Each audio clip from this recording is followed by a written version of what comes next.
This podcast is brought to you by FlexiSpot and their XL6 recliner chair. Use offer code YTBXL650 for $50 off these recliner chairs. And then also use offer code BrokenSilicon for 25% off all Microsoft software at CDkeyoffer.com. We'll talk about these sponsors more later, but for now, let's just get on with the show.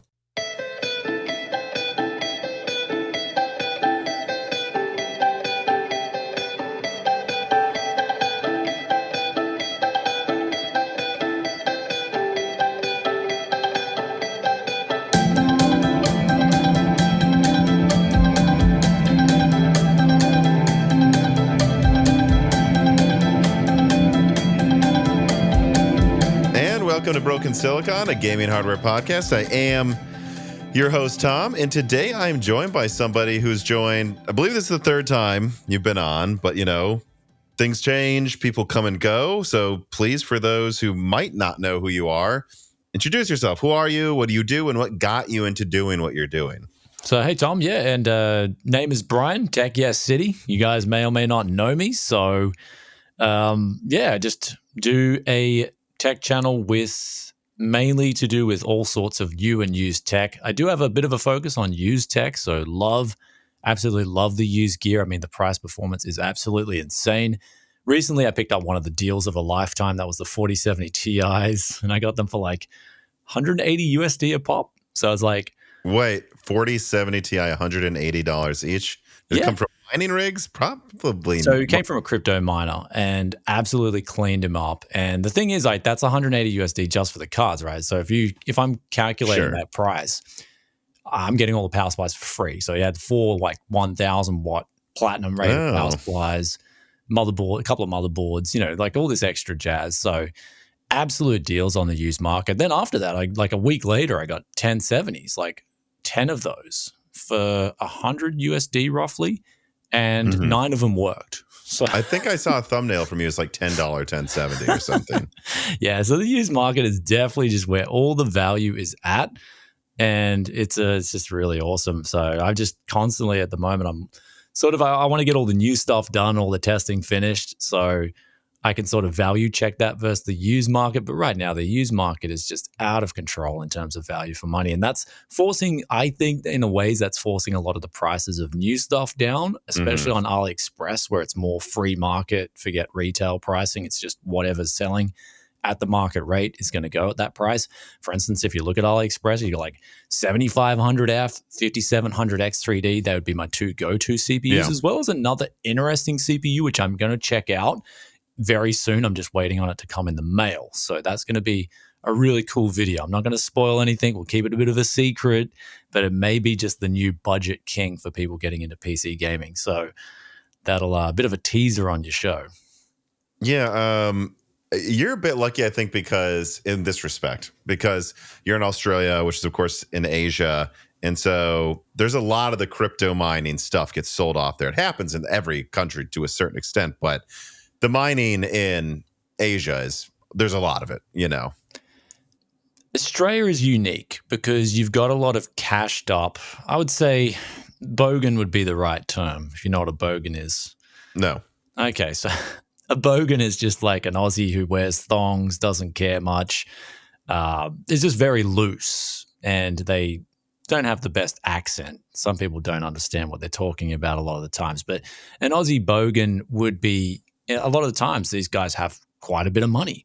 So they'll get talked into buying a crypto rig or something where they can make double their money in 6 months. This is what other people will sell them. And they'll go buy it. They just got like 20 grand on them. They're like, yeah, sure, let's do this. And so, I mean, I'm not going to comment about the guy's personality that I bought the 4070 Ti's off, but clearly he did not know what they were worth. And he sold them way too cheap. I even asked him when I was there, I was like, you know, you're selling these things really cheap, man. They're undervalued. He's like, yeah, I just couldn't be bothered. I want to get rid of them.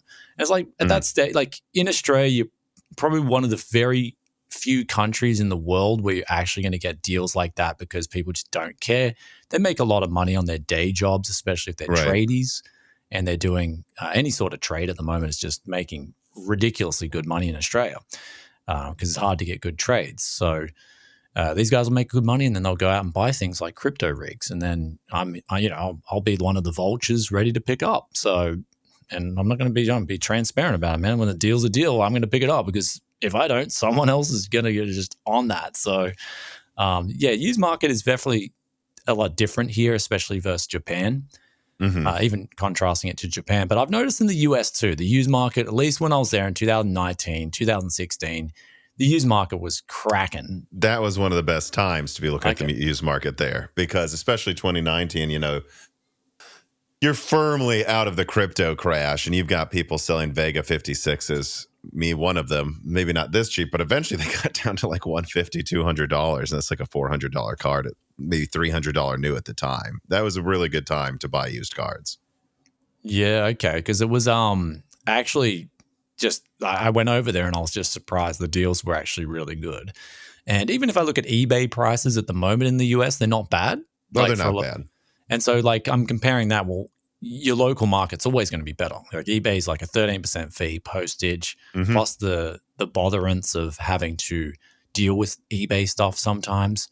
I agree. So I'd say the local market's going to be very similar in a lot of deals to Oz. I'd just say like these big crypto deals are going to be, I guess, more doable in Australia, and they're going to be more viable. Like they come up a lot more. So yeah, definitely though got lucky in the last couple of weeks. And then before that, I got 9 Ryzen like AM4 combos, and they were like 100, like USD wise, $130 each. So like Ryzen 7 motherboard, 16 or 32 gigabytes of RAM. Some of them were Ryzen 9s, and yeah, just that was a crypto miner as well. So, and I guess I'll address this too, just because I'm sure we've had this conversation before, but I feel like I have to say this. Yeah. I'm also the same as you. I do not worry about selling stuff that was used for mining, as long as it was in a reasonable house or facility. They have no higher failure rates really than some guy who just has smoking cigarettes into his desktop, throw messy. We don't know what happened with that graphics card. As long as you test them and they work, mining cards are fine. It's funny you talk about the smoking thing. That was actually a thing in Japan. Like I picked up some cards, GPUs, that's just reeked of nicotine and cigarette smoke, man. I was just like, wow, man, these things stink. But hey, give them a clean, spray them down, multi-purpose spray, gives them a new life. But another thing is too, if you're selling crypto gear, it doesn't really matter if it's crypto gear or not. If you're selling PCs, you just give a guarantee. It's that simple. So people who buy off you are like, well, yeah, something goes wrong, I can bring it back. I did none of the stuff really comes back. I agree. I had mining rigs. I sold off cards. Of course, I cleaned them up before I sold them.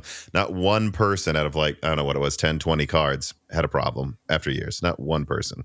Exactly, right? So it's like you guarantee the stuff, but if you've taken care of the stuff, or the people you're buying it off have taken care of the stuff, there's no problems here. So I think like definitely that stigma around mining deals and like, oh my God, you're buying off a crypto miner, definitely was valid more in 2017 with more RX 580s and 570s where cowboys were getting their hands on those cards, and they just left them at those cards. Like if we look at an RX 580 especially, that was a very bad tune on that card at default settings. Like, let's be real. Yeah, very bad. That card was overpowered. You compare that 580 to a 480, that card was just overvolted, higher clock speeds, basically, with a bit of silicon, what's the word I'm looking for? Over time, bit of silicon optimization or improvement over time. So they really took advantage of that and then just said, look, we're going to make this card a faster refresh. And problem was it was using like 40% more power off the top of my head. So you chuck those on crypto rigs, of course those cards are going to fail over time, especially if you don't undervolt them, which a lot of people weren't doing at the time because crypto was a new thing. Mining on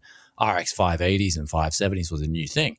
But fast forward to 3000 series, or people are crypto mining on whatever, they know undervolt this stuff because power's expensive too. Mainly the thing is you're going to be saving money if you undervolt. You're going to be getting much better returns.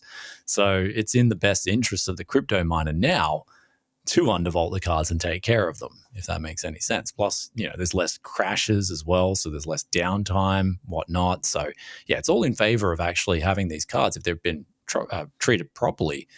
They're going to be great in gaming PCs. Now, also when you sell a gaming PC, it's like, well, yeah, just make sure it's in a good case, good ventilation. yeah, everything checks out. It's going to be fine. So I think the stigma around it should hopefully wear off over time. But yeah, like anything, be careful though. Do your research before you buy something. So Batty251 writes and says, "Hey Tom and Bryan, do you tend to find better deals on older Nvidia graphics cards or older AMD graphics cards? Also, with AMD's market share increasing, I don't know if it has been the past couple of quarters, but how do you think the secondhand market will look for both AMD and Nvidia in the future?" So in Australia and also Japan, I've noticed both countries are very similar in that regard. I'd say America is a little bit different, more pro AMD in terms of GPUs over in the States. If I had to give anecdotal sort of correlations, but I would definitely say for me, I'm buying a lot more Nvidia cards because not just the deals that are better, but it's also the sale of the PC as well. A lot of people are just, they only have Nvidia in their mind when it comes to a GPU.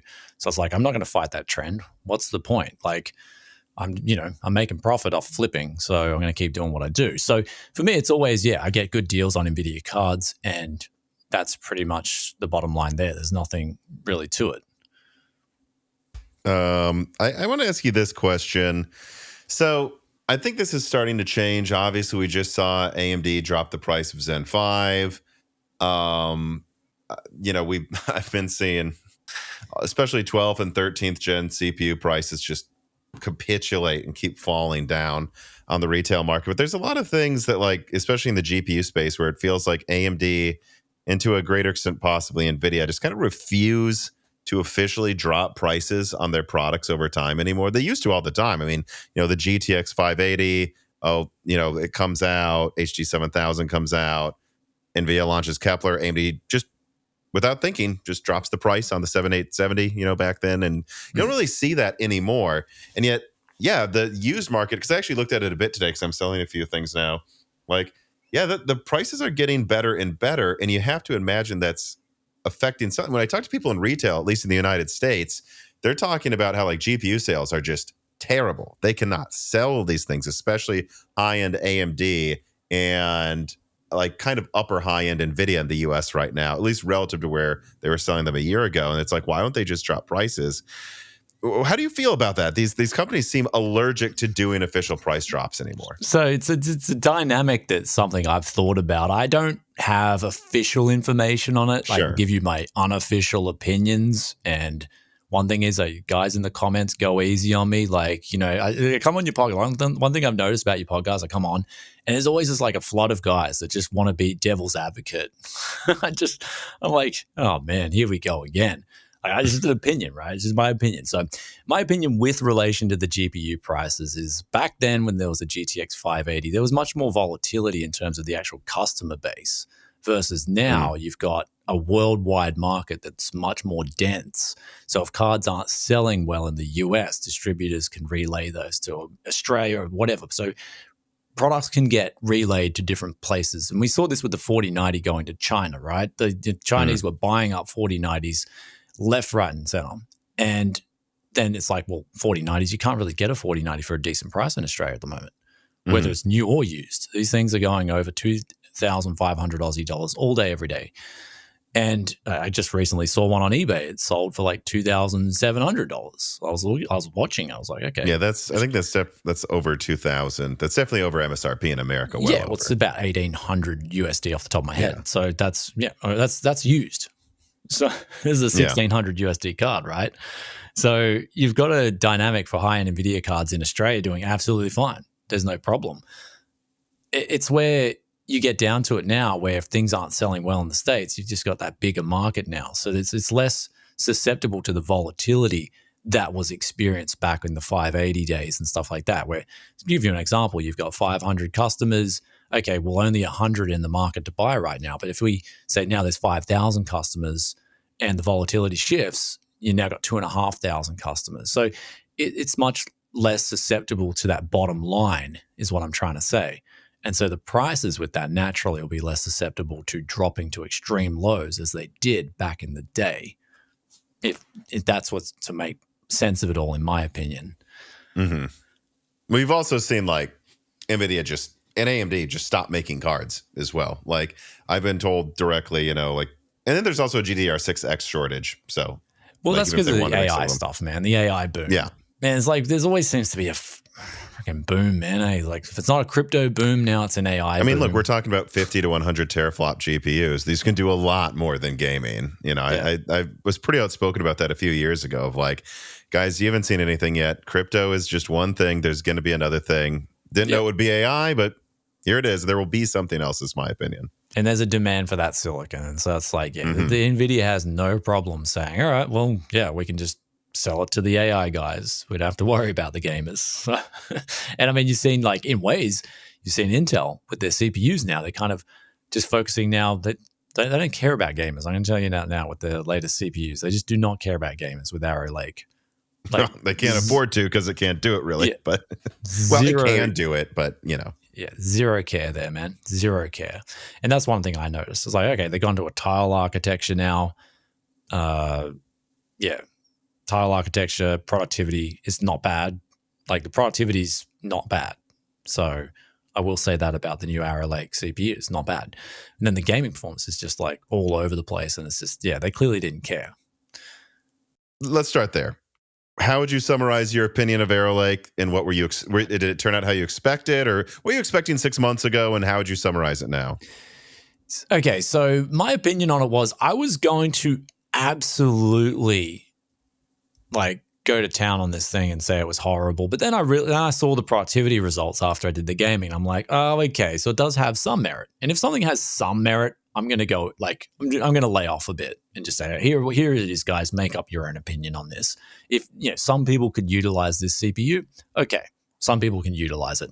But for gaming, I was very disappointed. I thought, wow, what are they doing here? They got the access to the higher memory clocks now, especially over Gear 2.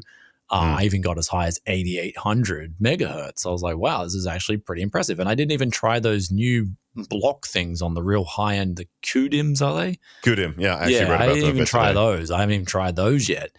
But that really was just, I guess, compensating for the fact that they lowered the clock speeds and whatever's going over the tile-based architecture officially this time around has hampered performance.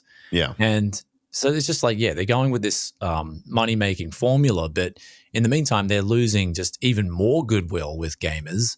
And I think after the 13th and 14th gen debacle, they just haven't. Yeah, they're just like, they're a company that's just has no true and solid direction, I feel, especially in relation to gamers and desktop users. I feel like they're just abandoning us users, the people who built up the company in the first place. And now it's just, it's on to this next thing. Let's move on. The problem is there's another thing I did research with Intel. I noticed it's much more prevalent in Intel versus, say, AMD and Nvidia, especially, at least with my experience dealing with these companies. And that's the three magical letters. I don't know if you want to say them, but if you can Google it, and it starts with a D, ends with an I, the three magical letters, this company has been infected, man, from top to bottom. And instead of employing people based on merit, they've got these arbitrary goals that they set themselves in terms of employing people with, let's just say, different backgrounds. And I feel like instead of employing the best person for a particular job, they're going down this route of just employing someone for the fact that they're this skin color or they're that gender or what. I don't know, man. So I don't really get political, but the company that I know and love, or I used to know and love, I don't love and know them anymore, really. They're a completely different company now. And they're a company that I feel has just been infested. And that's the truth. They've been infested. And what you're going to see coming from Intel going forward, unless they fix these things, is you're going to see more of these flops. Well, but, Intel's the company being led by a guy who likes tweeting about how Christian he is every other day. And AMD's the company led by an Asian woman. So I think what it comes down to, at least when I talk to people at Intel, is that their mid-level management is fat, asleep at the wheel, and still thinks it's 2015. And I really don't know what would wake them up from that. Like, it'll wake up soon. It'll wake up real soon. If this doesn't wake them up, I don't know what will. It might be woken up by them, from what I've heard, being bought by Apple or merged, have to sell off part of themselves to Samsung. That's kind of what it's sounding like, the direction it's going to go. And it's, at some point, I think a lot of these mid-level managers, specifically, I guess I have to be careful. Like, I talked to one person who worked at Intel. Let me think, I have to be careful. But this person really talked to me for a while about how the area they worked in, they went through 1 million mid-level managers. And by the end of it, most of the team had just left. And whether they were going to Qualcomm or Nvidia, a lot of people jumping ship to Nvidia and AMD, or certainly if they could get a job at Apple, they'll make twice the money. But it didn't matter where they went. It could be Samsung. It didn't matter. Yeah. If they went to another company, they would get a 50% pay bump. And the craziest thing I was told about actually was like how much of their pay at Intel, if they're salaried, comes from if the company itself is doing well, and it's not. So their Christmas bonus is just gone. So they go to Samsung. Yeah, derivatives, yeah. And then they make 50% more money. And then, or if they're at Nvidia, maybe double, Apple, maybe triple, I don't know. And then the bonus is higher. And then on top of that, they know the stock they're getting paid in might be worth more the next day. And so I just think that Intel's, their chance to figure it out was about 5 years ago. I think Pat made the wrong bets, and now they're in this situation where it's just going to be this continuous vicious cycle until someone buys them out. You know, people can say I'm being negative about it, but I want someone to make to me the logical argument why this wouldn't continue to be a vicious cycle. Because if you're going to make GPUs, you're going to want to go to Nvidia, then AMD, then Apple, then maybe ARM or something, because those are the people that make the stuff that sells well and it's exciting. Like, if you're a car engineer, you want to work at Ferrari. You don't want to work at like this small, I don't know. I know that I think like a Costa Rican car company. You're not going to fly there to get to work on the small stuff. You want to work at the Nvidia if you're a GPU engineer. So I don't know how I don't know how Intel fixes this. I don't know how Intel fixes, how do they retain any talent? Why would anyone go there? And if they do, they're probably, not being mean, they're probably not the best. They would have gone to the company that'll pay them more. I mean, it's easy to fix. You just need to be results driven. That's all it is. Like, let's take a look at Arrow Lake. I'm just going to hazard a guess as what happened behind the scenes, right? This is what's happening nowadays. And I'm going to tell you, my experience with Nvidia and AMD as culture, they're much more results focused. Much more, man. That's all they talk about. When you go meet them, they're talking about getting results. When I talk to the people at Intel, at least I haven't spoken to them for a while now because I told them to hit the road. But these guys, they're not focused on results. It's just that simple. And so they need in their company right now, what they desperately need is to overhaul their company and be results driven and get rid of all this other jargon that's going on in the company and fix it. And then I think you're right. I think the only way they do it is they get bought out and then someone overhauls the company. Yeah, I think it's too late. I think that's the path they're on. And so what you've got is these people they're too soft. They're in the middle management. They'll be like, oh, you got a 1% IPC increasement on Arrow Lake. Great. Here's your participation trophy. As opposed to if you contrast that to, say, 30 years ago, you got a 1% improvement. Man, you're getting fired. Get out of here. It's like you can see the contrast. I mean, I'm just going to guess as to this is what's going on, but you can see the difference. And so that's really affecting the company. And ultimately, well, to give an example too, what I was told directly by someone at AMD is that Zen 5 started all 3 nanometer. And it started with Strix Point being chiplet based. It was supposed to share chiplets. They ran into tons of issues, just tons and tons and tons. And then TSMC had 3 nanometer issues. So what did AMD do? They ported it to 4 nanometer. They completely changed the design of Strix to be monolithic. And yeah, it's not perfect, but they got the thing out and it launched before the competition and they delivered something. And when we saw what Meteor Lake did, and we knew they would have known what Meteor Lake was going to be months before it came out, hopefully, And what I hear is that it really is this tile architecture they're using with Meteor Lake and now Arrow Lake. It doesn't work. It's got too much latency. It's a horrible design. So why did they continue on this path of, well, Meteor Lake got a regression in IPC. Why are we continuing with this platform? Arrow Lake needs to be monolithic. You need to switch it up. And instead, they just kind of, I think, sleepwalked forward and hoped someone else at this mega corporation would figure it out. Oh, I mean, I can figure it out as an outsider, just taking guesses, I think. So, but yeah, I think the problem with Intel is just they've just gone in the wrong direction. And on that note, can we just appreciate how good monolithic designs are? I just want to stick with, as a desktop enthusiast, I want to stick with monolithic designs, man. I mean, I'm sticking with one, right, on the 10900K or 10850K. That's my main CPU. And so it's like, I'm going to be trialing out things soon. I'm going to be doing a lot of experiments for my viewers. But yeah, I mean, I just love monolithic, and I was surprised like Intel just went away with that when they should have stuck Well, you don't with want it. to like go chiplet to just do chiplet. And when you look at what AMD's done, they can share chiplets between server and desktop. There's obvious benefits to that. None of the chiplets in Arrow Lake are shared with Granite Rapids. Like, what are we doing? Why? I swear, it has chiplets to have chiplets and look pretty on a PowerPoint, and they forgot when chiplets actually help you. It doesn't just help to use them. Yeah, well, AMD's had years of experience with it too. So, I mean, the first Zen that was introduced, right, that was pretty, in my opinion, it was pretty laggy, but hey, they improved it over time and they've really perfected their chiplet design. So, yeah, I mean, Intel's got a long road ahead of them, but you're not going to get that done with participation trophies. This piece of content is brought to you by FlexiSpot and their fantastic XL6 recliner. Recently, Dan, co-host of Broken Silicon, got his hands on an XL6 recliner, a recliner that has both massage and heating functions, and it can even lay flat like a bed. That's right, this thing is good in every position you could want, including a lift position for those with mobility issues up to 440 pounds, and thus it can provide maximum comfort in any position you could dream of. And the best part, it costs in the hundreds, not in the thousands of dollars, which for a lounge chair with this many features is quite incredible.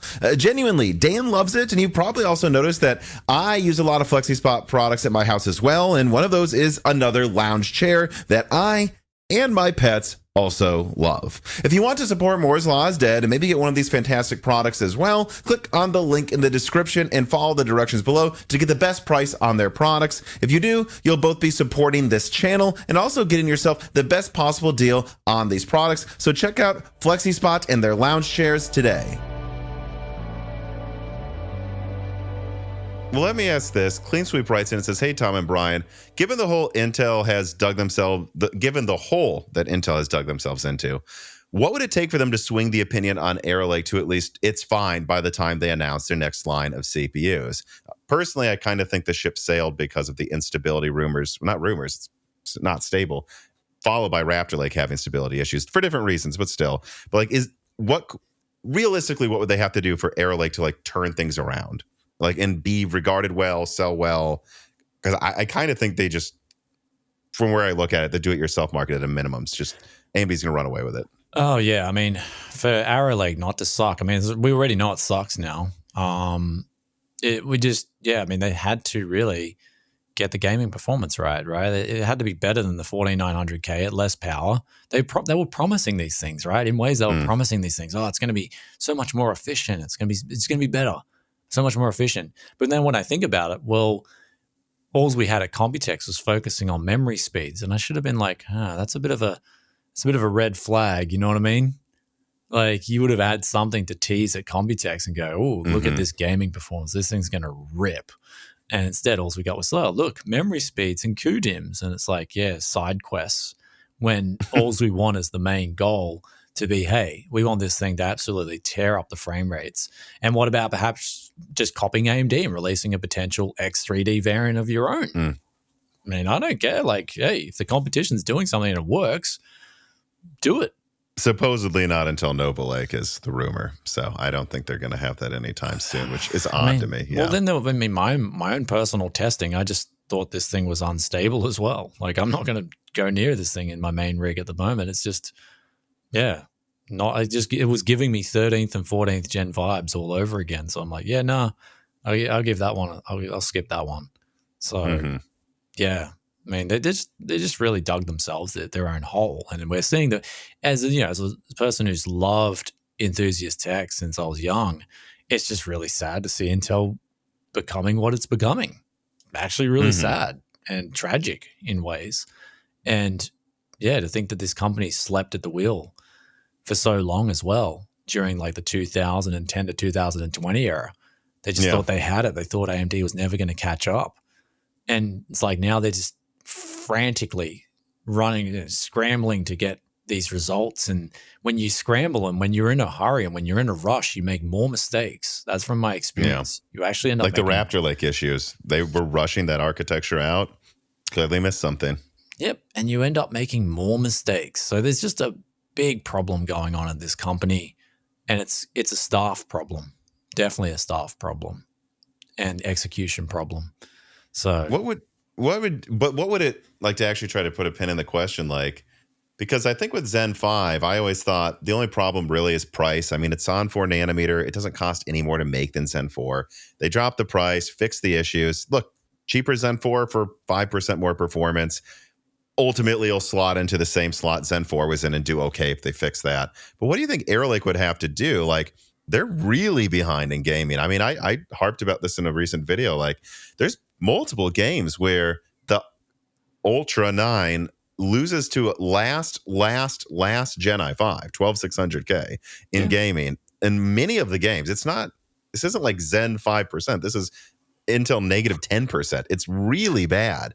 Like, realistically, like, even if they like had some patches come out a few months, they gain 10% performance. I mean, I don't really see that as that realistic as that happening on average. Like, and it's on 3 nanometers, so it costs more. Like, I can't really myself come up with how it can turn around, because the only answer is, I don't know, drop $100 off of each SKU and make it 15% faster. I don't think that's going to happen.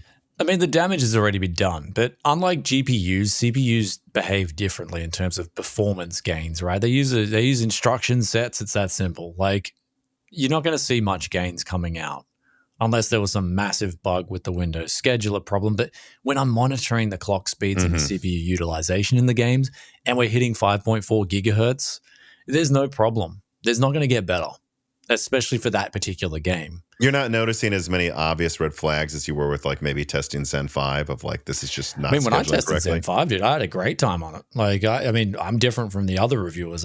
From the get-go, that's what I mean. I was surprised when I was seeing others in their Zen 5 results. And I was like, what are you guys doing? Like, I don't know. People were leaving core isolation on and all this other stuff. I just tested trusty Windows 10, did my thing, and the results were as expected. Windows 10, yeah. So that was as expected. I'm going to have the same, no problems with the 9800X3D as well. That's going to be the same treatment that the rest of the 9000 series got on my channel, and it's going to be as expected. I think it's going to be a nice little solid gain to look forward to. I can't talk much more about it. You know, I can only talk about what's out there at the moment in relation to rumors. So, but I will say one thing about that MSI rumor on the 9800X3D. You're looking at that, right?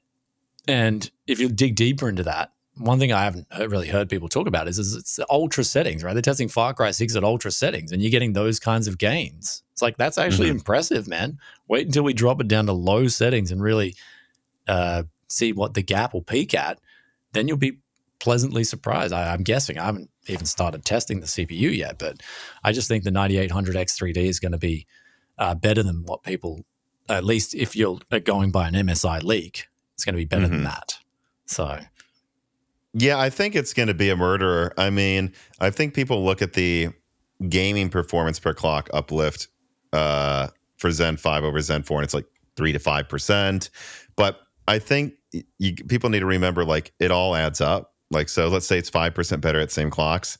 Okay, but if it also runs at 5% higher clocks, we're already over 10% now when you multiply them together.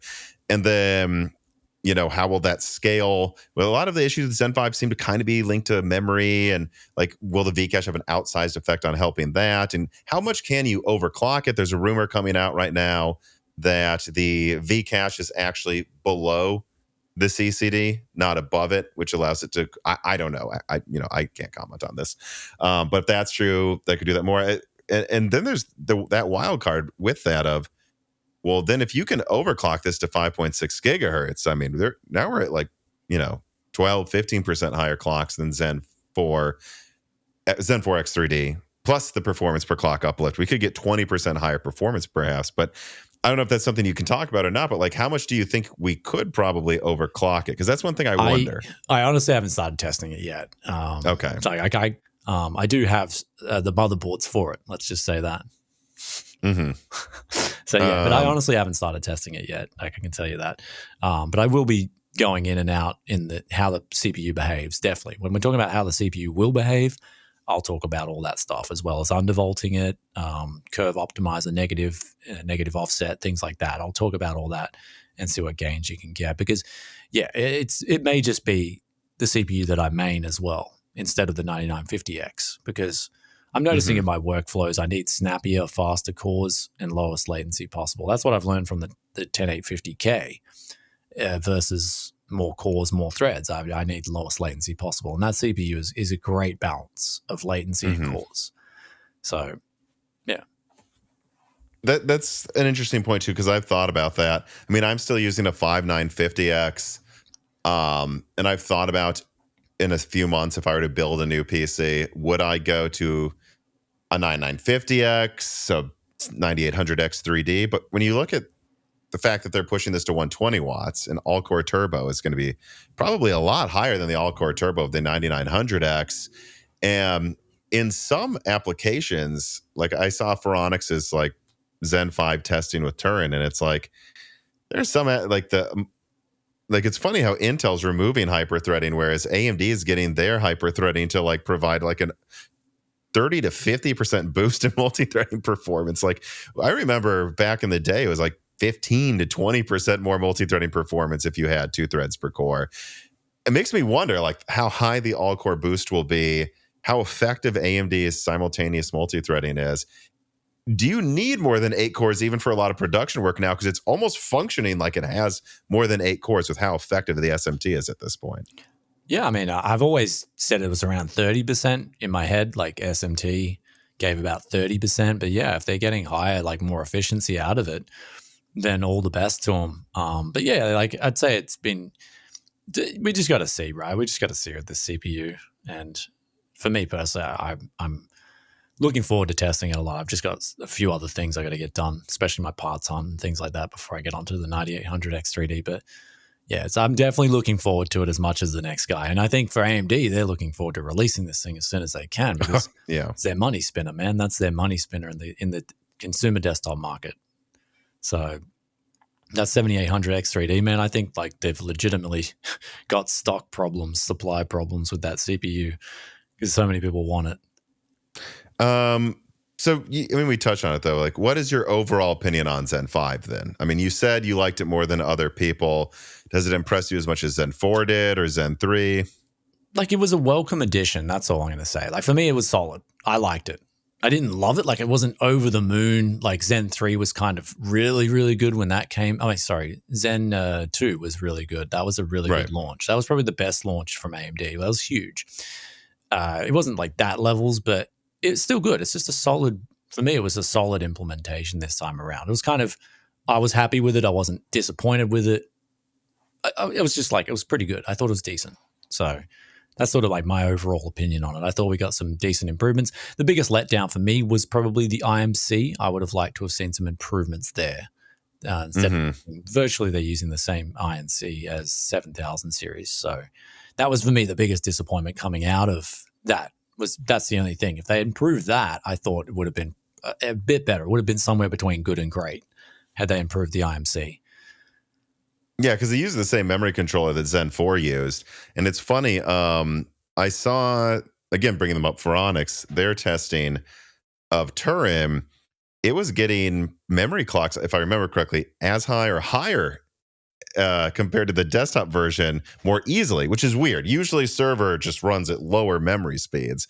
And it does make me wonder, like if, and I always heard that they had problems developing the Zen 5 IMC and like they're basically scrapping it for Zen 6, just completely starting over. It does make me wonder though, were they to do an entirely new memory controller, or maybe if the one they're working on worked out and actually came out, I don't know. Like how much better it could be. Let me see here. Another Chris writes in and says, "Hi, Tom and Bryan. Is there any chance that the Zen 5 launch is pushed out early just so they could do a Zen 5 Plus later with optimal stability and truly optimized performance to make the Plus generation look better?" Well, I think there's less 3D chess here when these companies have like a underperforming IMC. I don't think they tried to have that happen. But I do wonder what your opinion is on like a Zen 5 Plus, where like, because I've heard they are working on new steppings. I think there's even rumors that 9800X 3D might be a new stepping. Like, were there to be a new stepping that functioned a little better, clocked a little better, used a little less voltage, combining that with a new memory controller that works better, maybe has, a little bit better I/O capabilities, and maybe just more Vcache in the lineup. Like, what do you think about the prospect of AMD launching a Zen 5 Plus in like the middle of next year that just simply went for that? I do think it's highly likely. I think they're going to look at the situation that's unfolding with Intel and go, yeah, let's just release more, even if it's like minimum bumps. We've got the CPU market now. And that's just really affects everything, right? It affects even sales of your lower tier products, like AM4 sales will do better now. People just want to be on AMD now because it's like the AMD effect will come through now. And I've noticed this with used sales, actually. My Ryzen stuff sells better than my Intel stuff in Australia, which Australia was always a bit more i7 focused. And AMD has the mind share advantage now in CPU. People need to realize that, I think. I think they do now. Like, ultimately, I think it's going to get worse after this Arrow Lake release. I think Arrow Lake was the sort of the chance Intel had to bring it back, and they just completely didn't. Like, it's just the opposite. They actually made more. I think they did more damage with this launch. Yeah, so like you almost think they shouldn't have released it. It sounds like. Yeah, pretty much. They shouldn't have released this thing. That's. I mean, they should have just made it like a business grade, not the 9, 7, and 3 series, because that's definitely got a stigma with gamers, right? Even if it's Ultra 3, it's still the 3, 7, and 9, and the 5. So 3, 5, 7, and 9. That's your, i3, i5, i7. That's still, gamers know what that is. You know what I mean? Gamers know exactly what that is. And yeah, it's been a big letdown for gamers, I think. So think of how bad this is too. Like they decide, it reminds me of Bulldozer with FX. They decide to change their naming nomenclature to Ultra with Meteor Lake and Arrow Lake. And now everyone's like, hey, I've heard of these new Ultra CPUs. They sound like they Ultra suck. Like I wanted an i7, not an Ultra 7. And now Ultra is synonymous with bad. Yeah, pretty much. And so instead of like them just saying, all right, we don't need a new naming scheme, let's save some money and fire these people. No, they're just, again, back to the participation trophy. I've heard they're kind of gutting their marketing department, which I would say it's well past due. Yeah, that's like, it's the only way, right? When the times, when times get tough, the tough get going. So that's exactly what has to happen at Intel now. So yeah. I mean, hopefully they can turn things around in future generations. It's going to take them a while, though, to build that back up. They're going to have an absolute knockout, which I don't see them having with Tile just transitioning over to Tiles completely. It's like, where's the department that's working on a monolithic design for the gamers? Just straight up 8 cores, 16 threads, man. That's all you need. 7800 X3D should have proved that. You really don't need a whole lot more. You just need 8 beefy cores, man. Even 10 cores. I like what they did with the 10900K. I really like it. So, well, yeah, I don't think AMD is going to be rushed to bring Zen 6 to consumer desktop at all after seeing what Arrow Lake is. And on that note, actually, Chris Rich writes in and he says, how long do you think it will take for Intel to come out with a gaming CPU that's faster than Raptor Lake refresh? Do you think it is all realistic for Panther Lake to solve all the problems Arrow Lake had? P.S. There's rumors going around about them integrating memory controllers. Well, that's for the mobile variant, I believe. But because, yeah, I mean, I've heard that there was an Arrow Lake refresh that got canceled. I think now we see why they're not refreshing Arrow Lake probably. But that there might be a Panther Lake that comes to desktop. If it does, though, I think it uses the same tile layout. It just has a new CPU tile, which means it still probably have half of the problems. If that's true, I mean, here's Panther Lake's like 5% more IPC, nothing crazy, and better efficiency. I don't think that would then catch up to the 9800X 3D. I mean, I think it's plausible. Intel doesn't beat the 14900K in gaming until like 2026, 2027. Yeah, I can't speculate that far ahead, but they just, again, they need a CPU to come in that just revolutionizes their whole, whatever they've got going on. They need to go back to the drawing board, and yeah, that takes years. So maybe they go back to the drawing board now, straight away. But then they're in a bit, I'd say they're definitely under financial pressure now too. Right. So it's like, yeah, they're in that exact same situation now that AMD was in the early 2010 era. Like they're getting to that stage. Well, not as bad. I mean, AMD was their stock price was so low in like 2011. Below $2 briefly. Yeah, and that was a crazy time. But I mean, the way Intel's going, I mean, they're looking like they want to head straight to where AMD was. Maybe they need it. I don't know. Yeah, they need an overhaul, man. They need an overhaul. So yeah. it's almost like at this stage you're wondering if people are if they've been employing saboteurs. You know what I mean? Yeah, I mean, I don't know. Arrow Lake's a real gut punch for me. Meteor Lake was. This whole conversation's almost like depressing, man. I mean, I don't know what else to say. I'm trying to but that's the funny thing is a year ago I could have come up with it. I would have been like, well, they're working on the Royal Core thing that Jim Keller started. Now that's canceled, apparently. They have Arrow Lake coming out. Flop.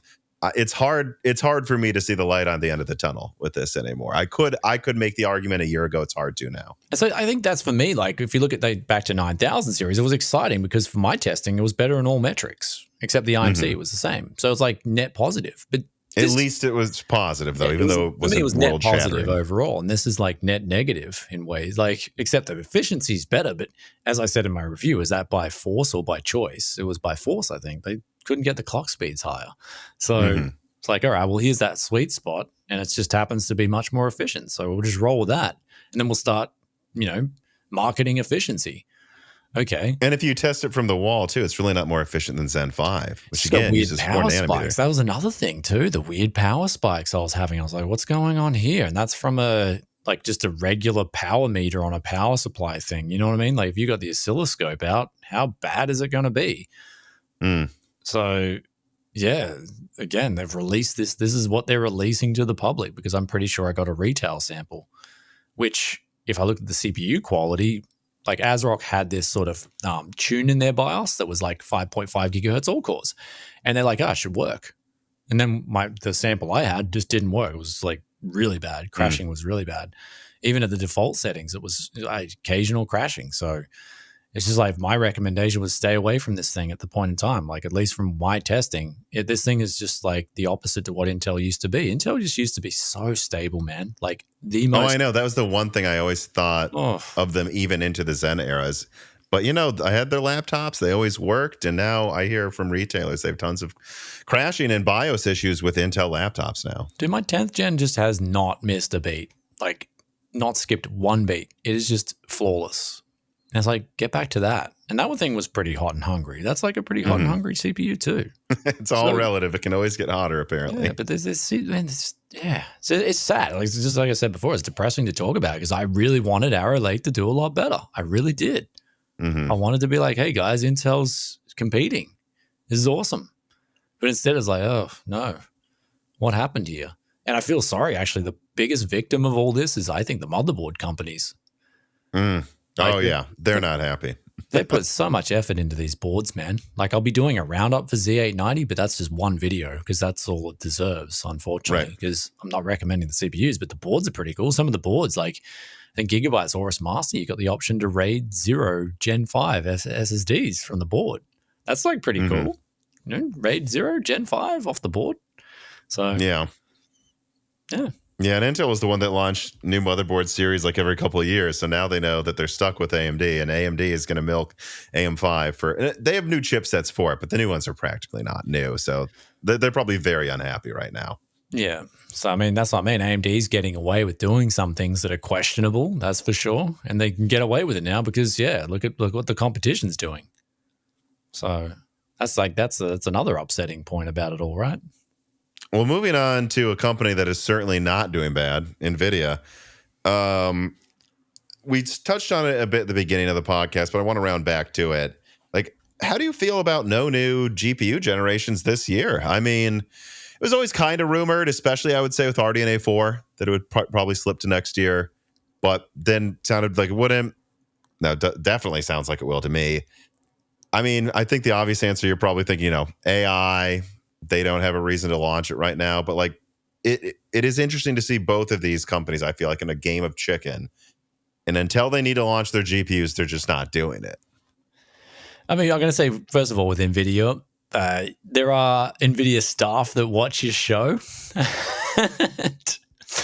I can't say any more than that. So it's funny. Oh, I know they do. Yeah. And you'd be surprised how many of these people definitely watch it. Like, they know who I am. And people at AMD do too. Some of the things I've been told in private is hilarious. Like, it's just funny, man. So I just like, why don't you just say that to him, like, directly? I don't get involved in much drama, man, unless it's my own drama. But yeah, it's funny. But with Nvidia, we know the 5000 series will come.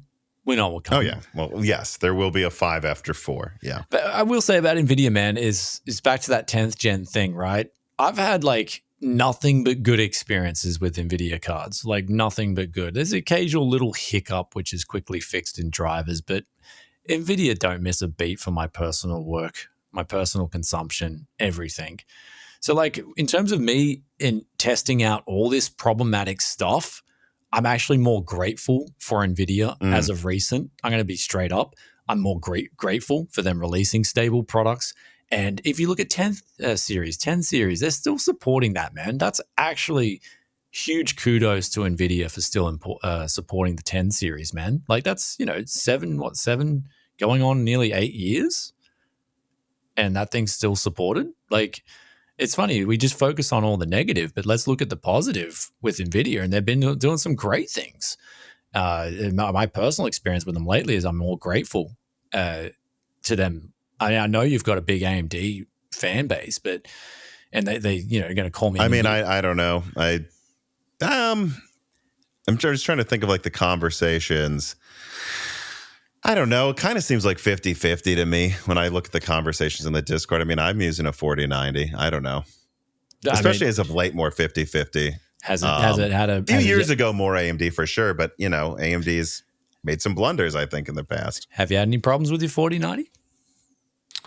I haven't had problems with any of my GPUs, except for Intel, of course. But yeah, so it just works, man. It's just worked, and that's what I mean. I'm grateful for that. Like because lately, I guess I'm on a real big time crunch, especially during this period. I'm like my trusty 10th gen 4070 Ti rig just doesn't miss a beat. It's my thing, man. I look to that thing. I even give it a kiss sometimes. You know what I mean? It's the one thing I can rely on at this point where, even setting up this live stream before, I had problems with my audio device connect. You know what I mean? Well, yeah, audio sucks. I mean, my God. So my camera, just crap like that. It's just like, so yeah, so that's just one thing I wanted to say before we moved on. But with the refresh, I mean, they're a business, man. Like they're a business, just like AMD with the CPUs. They're going to do what makes money. Like they're going to do what maximizes their profit. Mm-hmm. That's their number one goal, is to maximize profit.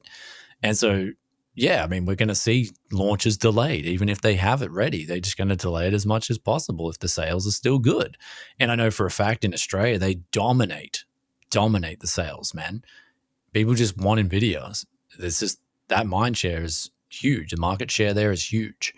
Market share in Australia is massive. You want to know something funny? Asia as well, Asia too.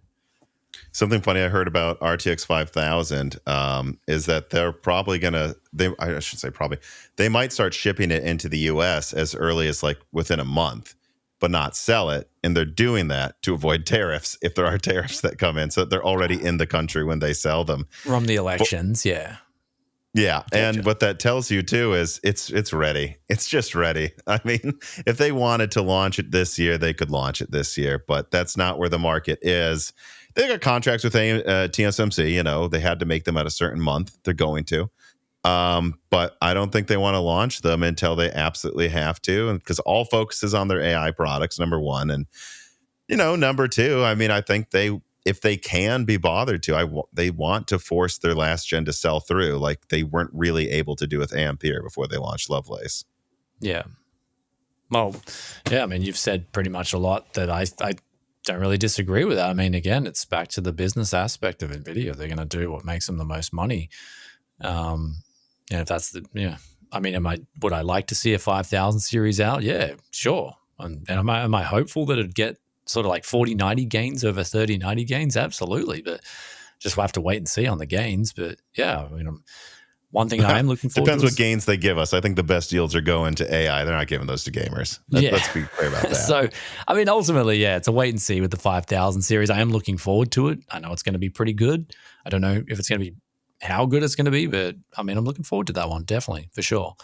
Yeah. Well, how do you think about RDNA 4 not coming out this year, though? Because, again, that's one of those things of like, RDNA 4 is apparently coming to console before a desktop or laptop. Do you think that's a missed opportunity for AMD? Because again, I hear about horrible, specifically Navi 31 oversupply that they just want to get rid of that. They don't want to launch RDNA like they did RDNA 3 while RDNA 2 was still piling up in warehouses. They're trying to avoid that. But I've heard a lot of people say that they just wish AMD would take the initiative to go for it. Well, Nvidia is choosing not to respond because they'd rather bet on AI. And I mean, you've got this RDNA 4 that sounds pretty dang impressive to me for another push for the mid-range. And were they to launch that where their only competition is 12 gigabyte 4070s, I mean, I think it could really make a splash. Probably still will, probably still launch before the 5070, so whatever. But do you think it's a missed opportunity? Well, I mean, they're playing catch up really with RDNA 4 because 4000 series was solid in terms of actual performance gains. RDNA 3 wasn't so much. So, well, it was good for a generation. It just wasn't as good as Lovelace. I mean, I've seen worse generations. I mean, RDNA 2 was really good. I liked what they did with that. Well, that was really massively good. It was huge. And then, it's kind of like they're playing catch up. But I mean, it's up to them. Again, AMD's going with the AI focus as well, where business is, where money is. So it's like, am I sad that gamers are getting left behind? Especially it's sad, right? We're the guys who, the enthusiasts who built these companies up, and then it's like they're turning their backs kind of in ways. But I mean, could AMD release RDNA 4? Yeah, but is it the most profitable option for them to do so? It's like, no, that's clearly, otherwise they would have done it. So, you just basically in a game of cat and mouse where the mouse is the money and the cat's AMD. Same with NVIDIA. Or NVIDIA, yeah. I'm curious, though, the last time you were on, we talked about RDNA 4. The rumor was it hasn't changed. If anything, become more solidified. 7900 XT to, 4080 performance, somewhere around there. Probably $600, I would guess. Not because why make it $500 if it's that good? It seems like it has better ray tracing than I expected, but we'll have to see. So what's this for? Sorry, which card? This would be what the 8800 XT is. Okay, at least it's 7900 XT. Sorry, stronger than that in Master. Okay. Do you think? Because the GPU market just seems to be in such a weird place right now, where it's gotten so much more expensive. There's so much disillusionment with gamers. I mean, you said it. You feel like they're kind of turning their back to gamers. Were the 8800 XT, which I assume is what they would call it, not 8700 XT, just so they can charge 600. Were that to be a 4080 for $600, let's just make it an easy hypothetical. Just straight up, it's a 4080 and everything, it does. How big of a difference do you think that could make to AMD's market share next year? The 8800 XT. I assume that's what it will be called. I don't know. So you're talking about their mid-range kind of card that's meant to be... Yeah, and I don't think they'll have a high-end. This is just kind of a 5700 XT and RX 580 situation, except I mean, that's probably traditionally better. Where I really like AMD cards too. If we look at the 6700 XT, I really like that card. 6600, AMD knows these are our cards that can sell really well. So let's focus on those. As opposed to the profit-mongering high-end cards, you've got to have the rest of the base there. You've got to have that kick-ass architecture to begin with. And I don't know, man. With the 8800 XT, it's a wait and see, because what are we going to get from it realistically? Are we going to get a more of an RDNA 3 formula or more of an RDNA 2 Well, it's formula? monolithic. So, That'd be cool. And I know someone who has the PS5 Pro right now, and they are testing it. And this is kind of the console version of that die, the clock's slower, cut down a little bit to make it more economical, but it's RDNA 4. And he's telling me that he's getting above 4070 performance and ray tracing above anything RDNA 3 can do. And really, he's impressed so far. Really impressed. This goes, let's just leave it, well, I'll say it actually too, because he's said this publicly. It's NX Gamer. Has said publicly in a video that he's getting about 4070 super performance with greater than... Percentage increase over the PS5, though? What are we talking? Oh, God, that's a lot stronger. I mean, I'd say the PS5 was about a 6700. So, I mean, let's just... And, this is kind of... Because wasn't it 60 to 80% or something? Digital Foundries? Or I haven't researched it much with the PS5 Pro. Well, I think the specs are misleading too because it is a new architecture, so it's not just as simple as like teraflops or something. Yeah, and the clock's But yeah, lower. he's getting about 80 to 90% more raw performance in ray tracing. That is, he says, better than anything he's seen with any RDNA 3. So I mean, that surprises me. I didn't think AMD would really go for ray tracing this hard until RDNA 5. But Okay. so that's pretty dang good in the same power envelope as the original PS5. I think this is more evidence that the 8800 XT really could be like, 4080 performance for $600, including maybe close to 4080, probably more like 4070 Ti super ray tracing performance. I mean, as long as they don't botch the launch, I feel like that could make a splash, but it would probably take that with how strong Nvidia's mind share is. I'm going to be straight up with you about the 8800 XT. It's like, for me, it's a revolving door, dude. Like, how many times have we been down like AMD graphics card rumors and they just haven't panned out? The RDNA 2 ones were dead on. Yeah, I mean, that was impressive. That was 1 out of like 10. Like, that was good. Really? 5700 XT? I guess I don't. RDNA 2. I didn't have any rumors about that. RDNA 2 was meant to beat RTX 3000 though. That was the rumors I was reading, and it didn't. Not my rumors. Okay. I said 3080. It just seems like I don't want to overhype it, but again, pleasantly surprise me. That's what. But that's why I keep it as a hypothetical. It's just like, well, let's pretend that happens. Let's remove if you think it will. Yeah. So I think there's a good chance it'll be a good value card. That's what I'm hoping for. With monolithic design, I think that's the way to go. I love monolithic design. I'm a big believer in it, especially for come on, let me rip it out of you. Yeah. Like, what do you think AMD has to do though to make the splash that you feel like they failed to make? Like, and I think that it's simple, man. Be better, be a better card, be better efficiency than Nvidia, better FPS at either the same money or better value. It's all about value, man. All about value. That's what drives innovation, dude. Value. So now value, especially when it comes to a graphics card, you've got to mix in so many other augmented factors that people don't think about. Drivers, stability. RDNA 3 did have a few instability issues. Let's be real. It did have some instability issues, whether it's idle power consumption when it first launched or trying to undervolt it like you did RDNA 2 and you were met with problems and you're like, what's going on here? But those augmented factors as well affect value.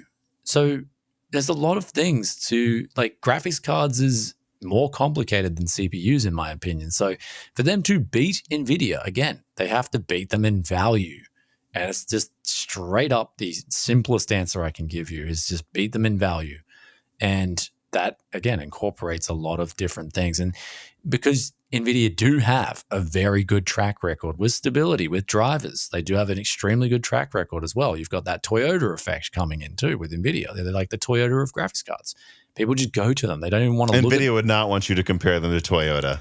I mean, but for me, Toyota has been a really no. I know what you're. I don't think it's a bad comparison. I know Jensen would be like, please call us Porsche or something. But. No, but like in terms of like stability and reliability, sure. Or Lexus or whatever, But like the point is like when I'm looking for the most stable of cars, I'd go out and buy a Toyota. Just something where if I didn't want to service it for years, just run it into the ground. Yeah, Toyota's my choice of car.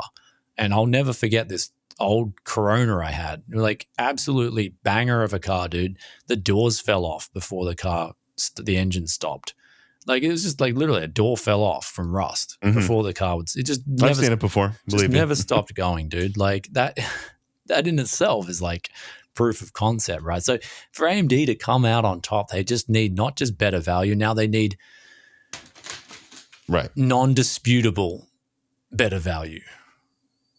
Like you need to be unanimous in saying this thing is just incredible value. You need to basically be market loss leader, right?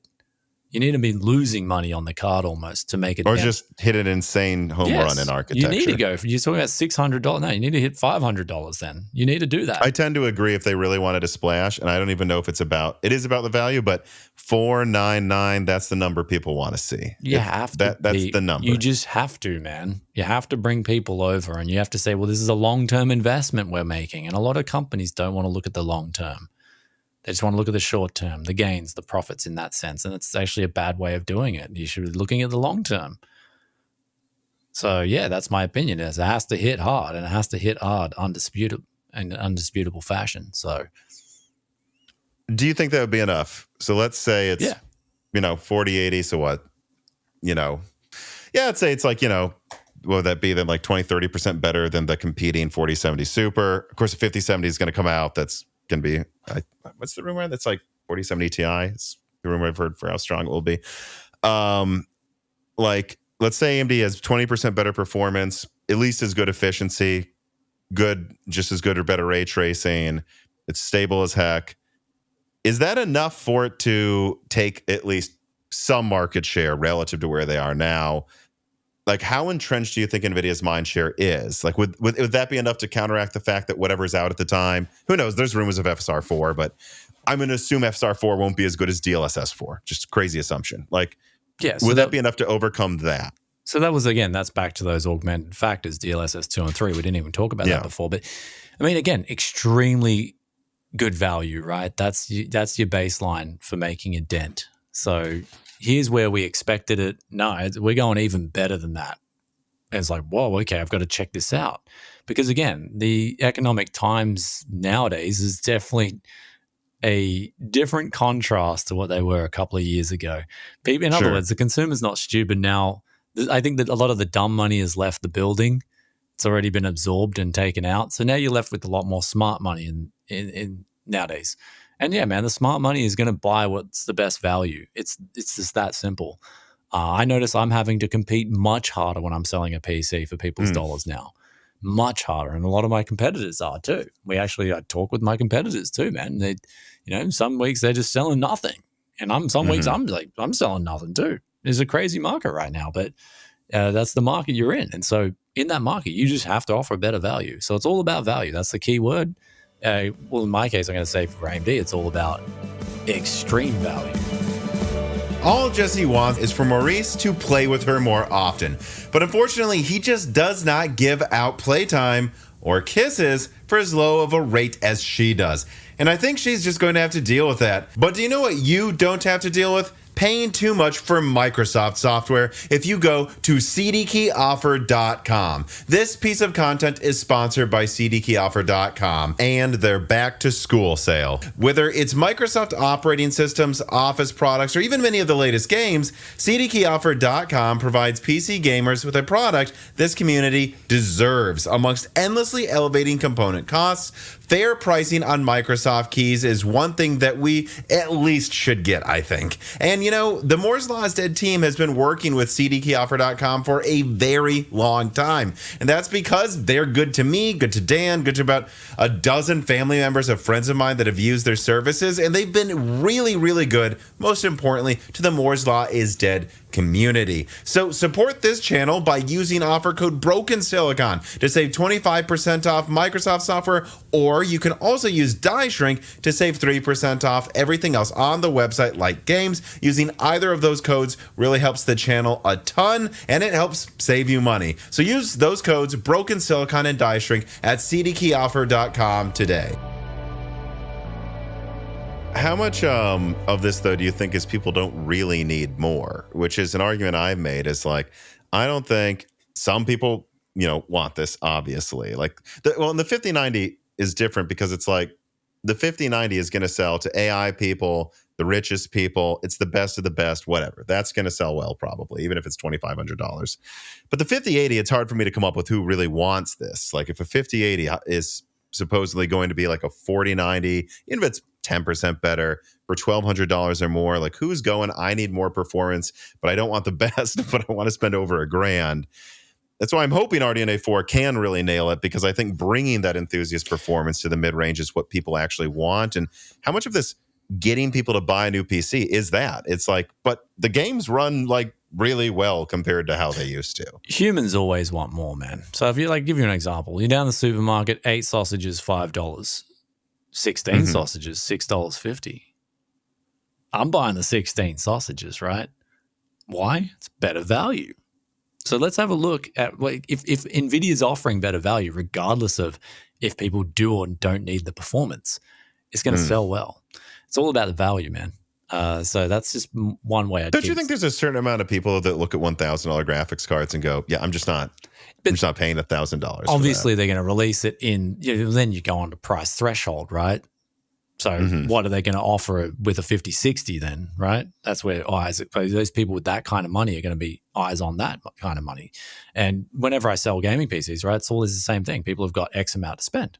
Some people don't have $1,500 to spend on a PC. Some people don't have $500. They want a $300 setup. So as long as Nvidia is just servicing the different markets with the cards and the price points, yeah, they're going to do well.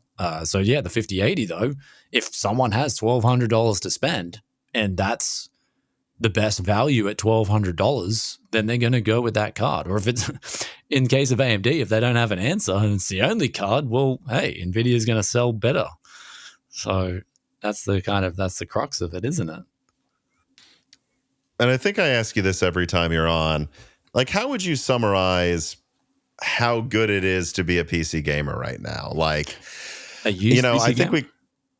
What? A used PC gamer? Very good. No, I think the whole thing holistically taken into account, because there's been times where the used market isn't as good. There's been times where it's better. I think last year we concluded it's actually pretty good right now to build a PC. Maybe not the best, but it's pretty dang good. But like, how do you feel about it this year? Like, where are we at compared to other years where there's been some years where it really kind of sucked to build a PC? Like, like, is it as good as the good old days where we weren't competing with mining and AI? Or it's really good if you're unless you want a 4090 or a real high-end system, like the best system, it's really good. Like mid-range systems, it's never been a better time to buy. It's a really good market out there right now, especially with AliExpress and 5700X 3Ds and things like that. It's never been a better time to build a PC and around the entry-level mid-range, I think. It's such good value there. The high end, of course, if we relate this to the economy, it's the same kind of thing. You've got pretty much a two-way street when it comes to the economy. It seems like poor people are doing worse and then rich people are doing better.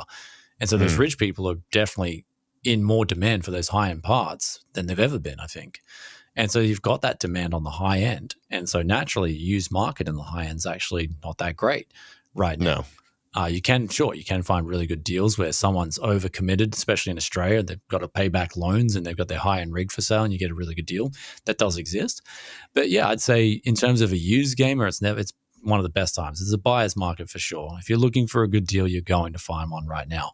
In terms of new, pretty good. Just I would shop around. Like I would say, okay, I don't just want a 7800X 3D. Can I get, say, a 7700? If you lower your expectations, or you've just got realistic expectations of looking for the best value, the value's certainly there in the new market too. It's actually a great time for both used and new. In terms of the games, I played the Final Fantasy 16. Jumping into it, I thought it was kind of cool. I actually want to play that. I thought it was pretty good too. I still need to beat it. As opposed to Final Fantasy 15, when I jumped into that, I'm like, no, it's kind of boring. I'm not even going to bother. So I might go play that a little bit more. And then what was that other one? Wukong's Command? That was cool. I really started. I think Black Myth Wukong. Yeah, that one's done very well. I jumped into that and started playing that. I was like, this is pretty cool too. So there's actually some cool games coming out too. And people are telling me about Silent Hill or something. That's pretty cool. That's pretty fun. So as long as the games are there, and especially with Silent Hill, I know that thing is just a GPU taxer, dude. That thing destroys GPUs. As long as there's those games coming out and they're kind of enjoyable, at least with Silent Hill. I haven't played Silent Hill 2, but people are saying, because I'm selling PCs to people and they want to play it, and they're telling me it's fun. So as long as these games are coming out and they have the demands there for the higher end gear, yeah, it's going to keep propelling the market.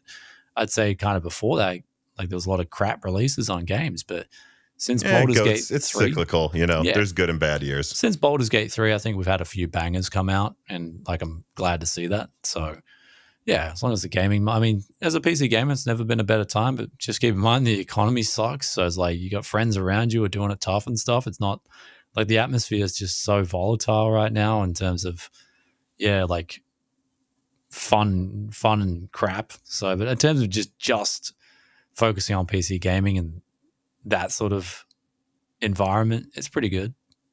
Yeah. All right. Let me ask some PC building advice questions here. Second generation AI XTX 999. I should tell you too, like half of the people in the Moore's Law is Dead Patreon and Discord now just are trying to find if they can shove AI into as many parts of their name as possible, just to make fun of how often people say AI now. Oh yeah. Because look, Bryan, I could put AI in. Hello, AI in. Even with the supposed fixes to Alder Lake+++, as a channel that searches for deals and the best possible budget builds, I'm sure in the near future there will be a plethora of discounted higher-end Raptor Lake stock available. Will you be ignoring these used high-end Raptor Lake CPUs or avoiding them like the plague because you don't know the condition of them, or will you have certain guidelines that people should follow before they consider one of these CPUs that could have stability issues? So if you're buying one, make sure it's under warranty still. Then you can get the warranty, at least in Australia. Get the receipt if it is faulty. And it's a really good deal. You can get a warranty job on it. Am I going to be I'm going to be biased towards avoiding it. I'm not going to completely avoid it. Again, it's always about the deal. You're going to look for the crazy deal, but you want more of a deal on that than Zen 4. It's just wasting time as well if there's potential problems. Like you can waste hours on a build getting it ready if there's problems. It's just so annoying in PC gaming getting a used rig together sometimes. So yeah, there's potential there for more problems, certainly. 12th gen, I generally like to buy 12th gen. I think 12th gen's pretty good. Like that was the generation where they didn't go too crazy on the volts and the speeds. Like I recently bought like 5 12900 KSs. Going through all of them, they're all been really good. These things have 5.2 gigahertz all core, but you can take them up to like 5.5, all of them on the all cores. So it's like out of the box, they're not in any danger of having instability issues. And yeah, that's a CPU I'd look at if you're buying new as well. Like I've seen them as low in the States as like under $300 for a 12900 KS. And that is bin silicon. Let's not forget that. That is the cream of the crop. Intel did go to lengths to bin that silicon. So you're getting really good silicon there. But yeah, in terms of 13th and 14th gen, I'm more of it's a bias towards avoiding for sure. Unless the deal's really good. Yeah. Yeah, I think I heard, or I think I saw Gamers Nexus say that at Best Buy in the United States, the 12600KF i5 was like $80 new. So I can't imagine how cheap those are getting used in some markets right now. And it's funny how they're plummeting in price because Raptor Lake's plummeting in price, but like if a Raptor Lake i5 is 200, the Alder Lake one will probably be 150, 120. It's because the Raptor Lake one doesn't work. And that's what's dragging down the Alder Lake price. But I have to agree, there's like a ridiculous amount of good deals on Alder Lake CPUs right now in the used market. Yeah, for sure. So, but also with getting like heed warnings to, not getting hosed, just ask the person, hey, can you show me a benchmark running Cinebench or something like that? Just something simple. And at least you're like 99% of the way there in not getting hosed. You know what I mean? So, and I think if it passes Cinebench and even it does have a bit of instability problems, you could just tune that down. So you're not going to get completely hosed. But yeah, if you're meeting up with someone, there would be more potential there to get completely hosed, right? Get sold a faulty CPU. So always do your due diligence in terms of getting a deal, especially asking yourself how much you can afford to lose. What's the risk reward here? Like those 1070 deals I picked up, what's the risk reward there? Well, $10 each. It was a big one deal. Could work and it'd almost be worth it. Yeah, right. That was the gamble. I was like, well, one of these is going to work for sure. So I was like, yeah, let's do it. Let's take that gamble. But I was happy with them all not working going into that deal, right? So that's my thinking. If it didn't pan out, I'm like, yeah, whatever. But I find usually when you go into those situations with that attitude, you do come out better. But yeah, there's always just the telltale signs as well, the behavior of the sellers. Like recently we were talking to someone, me and a friend, about getting 4090s, and they're sort of like, they won't show the original invoice. Even if they want to blur out some important details, they won't show you the original invoice because even though they're saying they got it. And it's like they want to drop the cards off to your house.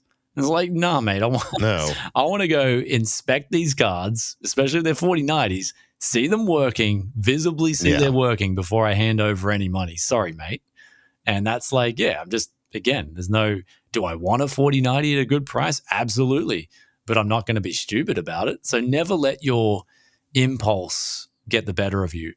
Always just think, hey, like take a step back, third party, Have you got recourse? If you got recourse, go gung ho, right? eBay, you've got recourse there. You can get your money back. It's held in escrow, at least in Australia. The money's held in escrow. You don't have to worry. But like, if there's no recourse, yeah, be very cautious. Be very cautious, especially nowadays. There's a lot more hosing going around than there ever has been. So do be careful of that. That's I do want to preface that, before we're going on and sort of talk about the importance of not getting hosed, because there's just so many scams out there. Even though I guess that was part of the question, right? So, yeah, I can say that, in the US it's called, I don't know if it's the same in Australia, if you use the same one, it's called Craigslist. Like, I've never been scammed on Craigslist. I haven't clicked on anything stupid, to be fair, but I find like a lot of the scams, and you can tell me, what your experiences are. On eBay, there's so many scams. I mean, there's Amazon scams, and in Craigslist, if you have to go to someone, meet them face to face, you know what they look like. Most of those people are going to end up being honest, as long as it's not a silly looking deal. Just out of curiosity, do you live in a more conservative area? So I used to live in Peoria, Illinois. It's purple. And now I live in Nashville, Tennessee. So it's, I don't know, it's a city, so it's going to be more liberal than the countryside, but It is in Tennessee. So I tend to live in places that are, I don't know if it's 50-50, but it's, I don't live in San Francisco, and I don't live in rural Alabama. Yeah, because I did get hosed, I think, in California one time, and I think that's very liberal or whatever. But yeah, I've noticed like more conservative areas, I don't get hosed. It's just a trend I've noticed. So I think the smaller the market is probably matters, because if you're in a city in California that's huge, it's probably easier to make it what do I want to say? Like, not a company, but like, it's easy to make it like something you can repeat if there's more people, because like in Peoria is a city of like, when you add up all the metropolitan areas, like 200, 300,000 people, so it's like, well, you might run into one of them again if you screw someone over. If you're in, LA, you could just go to different parts of LA that are each part's bigger than Peoria, and they'll never see you again. And there's a lot of different types of people there too, so it might be easier to prey on different groups back and forth, where you're not going to do that there. I would guess that's what you want to watch out for. Yeah, so that's what I found. More like the smaller the city, the generally less likely you are to get hosed. I definitely find that. So, but then I've also found the more smaller the area is, the more conservative it is in terms of its just way of looking at things. So, yeah, but that's another piece of advice, just anecdotal. Don't have the official statistics to prove it. Yeah, I guess, and because again, I've never been screwed over. I would just say you'll run into odd people anywhere, but I ran into some odd people though in the countryside every now and then, where you're like, okay, is this all right, we're okay. That was, but always trust your gut too. If you're getting bad vibes, just walk away. Yeah, always say, sorry, man, this isn't what I expected. See you later. Yeah. Twisted Rancor writes in and says, hello, Tom and Bryan. We've seen motherboard pricing skyrocket over the past few years, supposedly for the sake of better features and reliability. Bryan, have you seen any link between more expensive motherboards and higher survival rates on the used market over the years, or have the cheap boards just had the same likelihood of working after a few years? Well, that's a good question. That's a really good question. Generally, the cheaper the board, the more likely it is to fail, for sure. There'd be a correlation there for me, for sure. But that being said, there has been deals that I've got where people have said it's untested. There's been a high-end board, and the high-end board's been just gone. You know what I mean? So, but usually, basically, what I'm trying to say here is the high-end boards, they usually either work or don't work. And if they work, they just go on to work forever. The used cheap boards can work initially, but then in a few months they go. USB ports start cutting out, or just random. So yeah, there's definitely a correlation between the cheaper the board on even the used market, the higher it is to fail likely, because it's just got cheaper components all around. And that's, so the cheaper the components, more likely it's going to fail over time. So have you noticed like a diminishing return threshold? Like, okay, sure, this $100 BioStar motherboard broke after 8 months, and it's more likely to. But then you get to $300 motherboards, $400 motherboards. right around here, reliability doesn't really seem to appreciably get better. 500, like the $1,000 godlikes, are those really going to outlast a $500 board? Oh, absolutely no. Not for what most people use it for too, right? You'd be then talking about running things 24/7 over years, right? Because like a lot of those boards have just got these VRMs that are just complete overkill. So the mid-range boards are definitely where it's at a lot of the times. Even sort of like for me, like if we look at ASRock, the Pro RS series, I really like that. It's kind of like your value, your entry level, but still got a bit of quality laced in with it. I really like what ASRock have done with the Pro RS series too. I mean, I like ASRock's board line lately a lot. They've always just got an option there for whoever you are. It's really cool. It's usually priced really competitively It too. It is. I really like what they're doing. So yeah, me personally, I think the motherboard prices have gone up, but then have they really gone up, right? If you look at the price of silver versus those said motherboards, it's actually kind of staying the same. And that's one thing I was saying on Twitter. And for the love of God, sub $100 motherboards 10 years ago looked atrocious. I mean, they had like 4 USB ports sometimes. I mean, you've got all these PCI slots no one's going to use. And they like the coloring, it's like a burnt carrot orange for some reason. And like, like I would say, like, I think a lot of people, when they see how cheap some motherboards used to be, they really were garbage like 15 years ago. They were, yeah. So nowadays the cheaper motherboards are pretty good. Like I'm actually testing out a B450M Machinist actually. Pretty impressed. It's like a sub $50 B450 motherboard and posted from AliExpress. I was actually pleasantly impressed with it. There's actually a lot to like about it. So I'll have a video coming about that really soon. But yeah, I think the budget market for motherboards has gotten better over the years for sure. As long as you temper your expectations, as long as you're not looking for like, oh my God, can this thing run a 5950X on a B450 that's $50? Like, no, it's not going to, day in, day out. It's not going to do that properly. But hey, 5700 X3D and a $50 board. Yeah. It's looking good. So, yeah, I think that over the years, the motherboard market's improved. But I think now lately with like, you've now got this problem of huge inflation, man. Inflation's over the last 4 years has been huge and you can't ignore that. You have to factor that in when you're talking about price increases as well. And it's, with tech, at least, it's happened a lot lower than it has with eggs or something too. So, I mean, when we look at inflation of some things, tech's huge, dude. Like my sushi joint, I was actually speaking to the owner because I'm friendly. It's affected food a lot more than tech. Well, with sushi, 2019, I used to pay $3.50 for a salmon avocado sushi, and now it's $7.50. That same piece of sushi. And I talked to him. I'm like, I actually thanked the guys for not changing the flavor or cheaping out on the ingredients. I said, thank you for just leaving the formula the same and just upping the price. I appreciate that much more. Do what McDonald's does, where Big Macs are now like this big. Yeah, they're just tiny. Instead of shrinking the product, putting in cheaper ingredients, I hate that. I'd rather know exactly what I'm getting and what I'm paying for than having these elusive tactics where it's still the same price, right? No, it's not. It's not the same price. You're getting less value now, or you're just getting confused. I'm getting confused. So at least I know, hey, prices of sushi has practically doubled in the last 4 or 5 years. I can say, okay, what else has doubled? And I'm not going to be surprised. Housing has doubled. If I look at around my area, well, especially in Australia, housing has literally doubled in those 4 or 5 years. Doubled. And that's no bull. So it's like graphics cards, you're going to expect the same thing sooner or later. They're going to double. Or the value of the dollar's gone down 50% in 5 years, which is incredible. That's an incredible amount of inflation.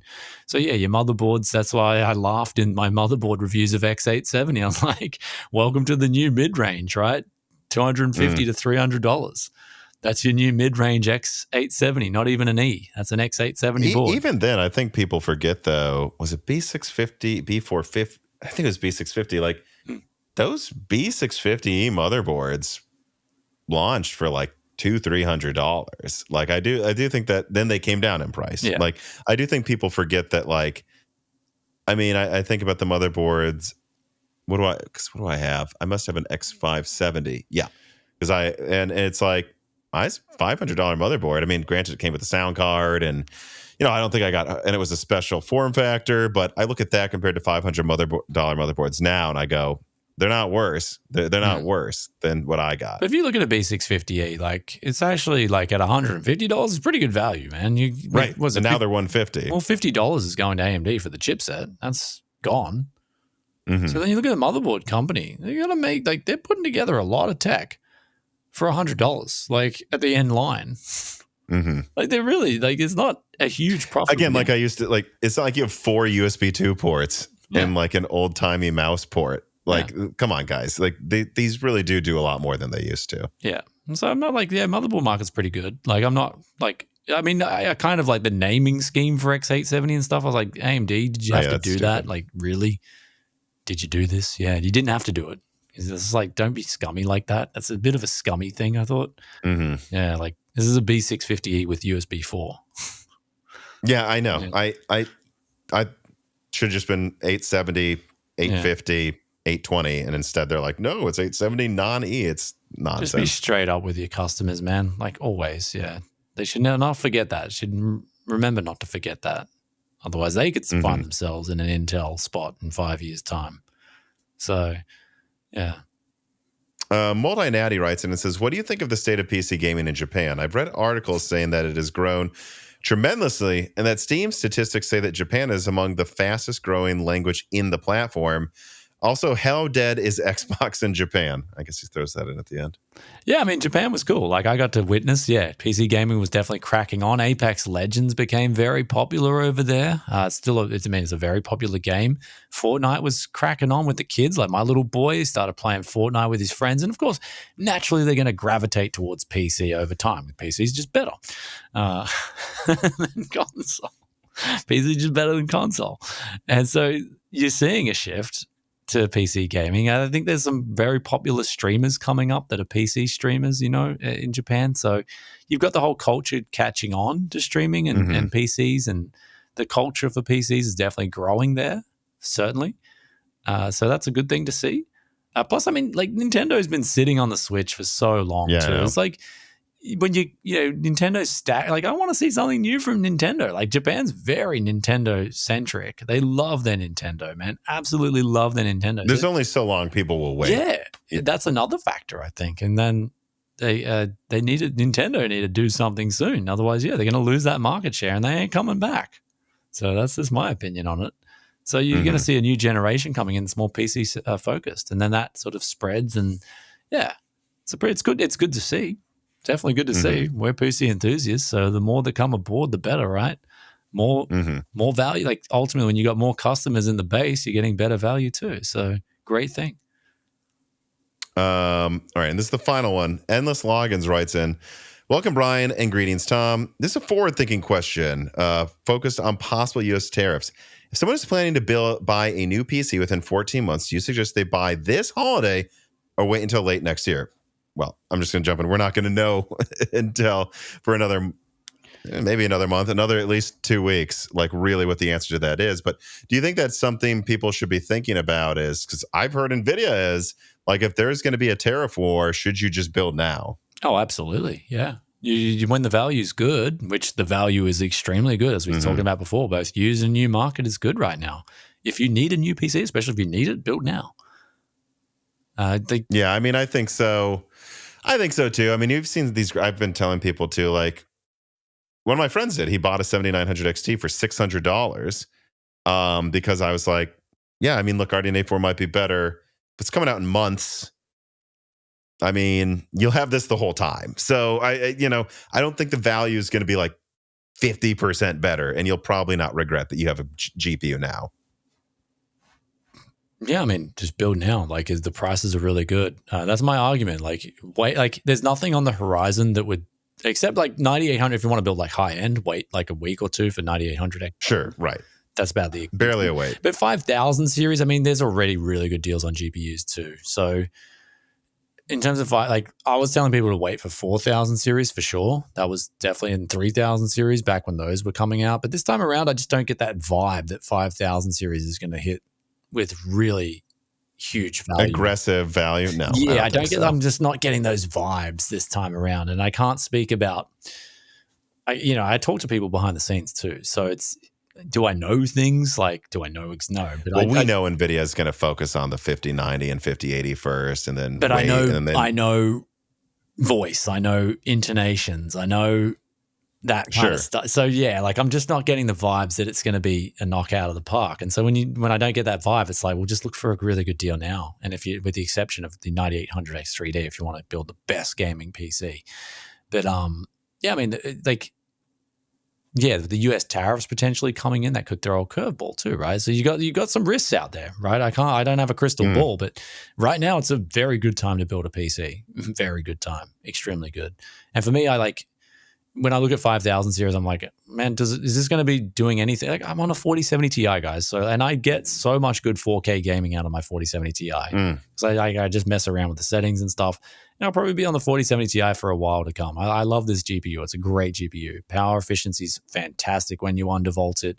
It's a really underrated card, in my opinion. I think it got a bit slammed, but it's such a good card, the 4070 Ti. Oh, there's no such thing as a bad card, just a bad price. Yeah. No, $180 is a great price for one, let me tell you. That's what I mean. So if I can balance that out with my 14th 4070 Ti, the one in my system, it's like I can average out the prices, and it's those 13 definitely make that one that I purchased in Japan that time makes it. So yeah, it's like, I mean, right now, try and get a really good deal. Try and get a really good deal and look for the best value. But it's never been a better time, or one of the best times to build PCs is right now for sure. So take advantage of that, and especially if you need it, right? If you're like, oh man, I need, like, this performance sucks. I'm getting stuttering. I'm getting bad frames. Yeah, treat yourself if you got the money, man. Like, you're going to get good value right now, definitely. And when there's crypto booms and stuff like that, I'm the first guy to tell people don't buy. Trust me, I'm the first guy to tell people to. That's when you sell. Yeah, you know, exactly. Well, that's what I mean. I'm participating. I'm a customer, just like my viewers, and I'm a person who just loves partaking in this market, buying and selling. And right now, it's a buyer's market, and you can take advantage of that. All right. Well, I think that's a good note to end on for sure for this episode. Yeah. I really want to thank you for coming on, as I always do. Please tell people where to find you and plug as many things as you want. So yeah, find me at Tech Yes City, and thanks for having me on. It's always good conversations. Always, hopefully, people got a lot out of this. And if there's any questions as well, drop them down below in the comments. I'll try and get back. I know Tom gets back on his comments pretty quickly. I couldn't imagine anyone will have an opinion that they'll want to tell us about in the comments. That never happens. Just go for it. Yeah, but always, like, discussion's awesome. Discussion's awesome. Just go easy on the insults. Yeah, you don't always need to be all caps. I just read them and I laugh, but I'm like, come on, guys, let's just stick to the discussions. That's what my community is all about, discussion. You know, instead of like, yeah, I got in your comments, I got called some nasty names. I'm like, man, really? Like, can we just skip that crap? It's like, it's insulting. Oh, I don't know. It's just insulting. People join, and I don't know. You should see the Hardware and Box comments too sometimes, and it's like, I guess I'll switch to me plugging, you know, none of that in the Moore's Law's Dead Discord, you know, if the transients joining, yelling at people, I'll tell you what it is. It's because there's two people talking who have an opinion. That's what it is. If I do a video, it's rarely a bunch of negative comments. If it's a podcast episode, especially with someone like, you're not on every week, so we might have differing opinions, and that's fine. For sure, that's where it comes from, because I just think there's something with people where they just can't take different opinions. I don't know why. I think we've been here for an hour and a half, right? So we're gonna say something that's wrong or something they disagree with, because we've had an hour and a half to hang ourselves. But yeah, the biggest thing. Okay, so the biggest thing for me is it's like they try and make something you've said look completely wrong when what they really want to say is, I don't like you. Okay. I 100% know what you're talking about. Just write it, bro. Just say, I don't like you. And or they'll have to frame something you said in a different way so they can be right. And it's like, just say you disagree. Yeah. Just, I don't like you too, man. Just move on. But just be honest. I remember like years ago, I said that on some live streams, and we got some boys that came out, I don't like you. I'm like, heart that comment. I'm like, good, man. Let's just keep it simple like that. You don't have to try and scoot around and try and make some argument. You know what I mean? Instead of trying to like damage, like try and hurt my credibility or some crap like that. But if you don't like me, just say you don't like me. It's cool. I'm all good with it, dude. Yeah, there's someone, I forgot the comment was today. It was basically just is basically just a childish way of saying I don't like it. It's like, thank you for watching. Yeah. That you gave me a click though, and that helped me. So thank you. But the last thing is, like, in terms of plug-in things, I've been really getting a lot of excitement out of things like kind of outside of like direct enthusiast tech. Like I got this mouse recently. It's the coolest thing I've got. Like it's called this Fabulous Beast from WL Mouse, and I've really enjoyed it. It's actually been an incredible mouse. So I got there's one used that I just bought up as well off eBay for a really good price. Like some guy was selling it. I just quickly bought up another one for my main system. So this was kind of like my test system. I like to test things over here and test PCs and play some games and whatnot. And then, yeah, this mouse was just miles ahead of any other mouse that I've used in terms of clicks, movement, stability. So I was really impressed with it. Just absolutely loved it. So it's called the WL mouse. And I wonder if anyone's tried them in your audience, but I mean, it's an expensive mouse for sure, but worth every penny because it's saving me time when I'm editing and doing my work, and I'm snapping around even that much better with this thing. So, yeah, WL mouse for the win, man. That's probably the only thing I'd play. I paid for this thing. There's no sponsorships or anything involved with that, but it's just been actually probably one of the best things I've bought in the last couple of months. And yeah, I think people should be less afraid to look at the lesser known brands. Oh, absolutely. You know, like the Minis Forum is one, and they might actually be a sponsor on this episode, but I'm just allowed to say this because I like them. Like, you know, they've got motherboards that are like 16 core Zen 4, dual PCIe 5.0 SSD slots, and the sacrifices, there's no SATA. And it's like a $400, $500 motherboard that comes with a Zen 4 16 core and Wi-Fi built in. And I'm like, you're getting the motherboard and CPU for the price of the CPU, and the cooler's already on it. Yeah, I'm like, you know, like don't be afraid. Like it's actually hard for me to recommend almost anything else if you're going for a budget build that's high end. Once you have those sorts of options for that price, but I would agree. I'd second that. Like, I mean, I've seen that in the comments. Oh, I don't know what this brand is. How could I trust it? They're probably shady, and it's like, I mean, it works. I have one right here. You know, get some guarantee on it, man. Buy it from a place with warranty or some kind of thing. Yeah, if it doesn't, remember, warranty covers products not working as they're intended to. It doesn't just cover, okay, is this thing faulty? If the thing's not working as intended, you can get a refund too, at least in Australia. I don't know about the US, but if I buy something and say the mouse is skipping and it's got some weird behavior, but it's not technically faulty, I can take it back because it's not working as intended. So, yeah, like I don't buy a mouse for it to skip. You know what I mean? Like, so just a classical example of that. Yeah. So if you buy a product and it's from a new brand and you're like, okay, just if you got recourse and warranty is part of recourse, yeah, take advantage of it. But then you could be pleasantly surprised. Like this mouse here, I was just blown away. I was like, whoa, this was something different. But keep in mind, I did try it in Tokyo when I was on a parts hunt, and that's when I first saw the brand. I was like, what's this? So I had all these obscure brands. I also bought a keyboard from a brand called Arcus. And it was actually really nice to type on too. Incredible.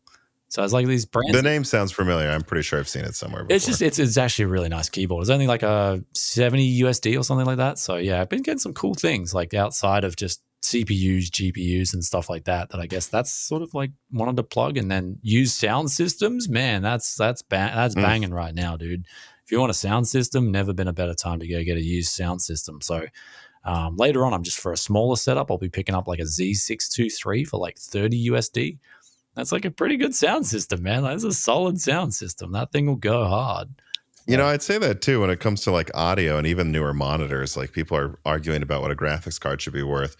Monitors, like and even just like newer sound bars, they're like so much cheaper than they used to be. I mean, my God, for the quality you get, it's comical. I just took a look at a 1440p monitor. I was blown away by how good it was for the money. I was like, wow, you're getting this much monitor now for your money.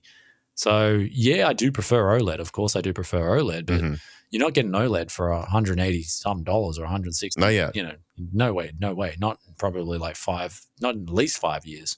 So, like, well, TCL in Korea says they have some new ink printing way of making it cheaper. Will it be 180? Skeptical, but I think it is interesting that there's a race to the bottom happening there, though, with some of these cheaper. Yeah. So, I mean, if you can get OLED, even if you got OLED under like $500 with high refresh rates, I think it'd be a hit. So, and the IPS we have now is so much better.